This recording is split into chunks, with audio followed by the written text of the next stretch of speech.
সব ধুলা ঝেড়ে ফেলে দাও, কোনো দুঃখ না।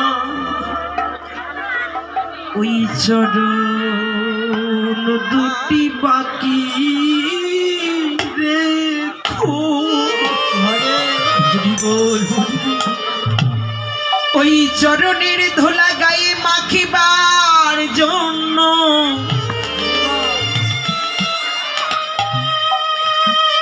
নয়নের জলে কাঁদেছে রাধা মোহনদাস এক প্রান্তে দাঁড়াইয়ে।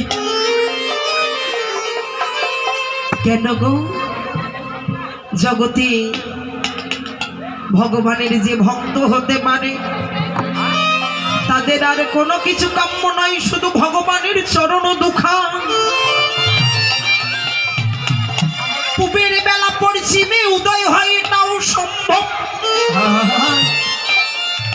কিন্তু ভগবানের যারা ভক্ত ওই ভক্তের লক্ষ্য কখনো অটল হয় না, এটাই অসম্ভব। হরি বল হরি বল।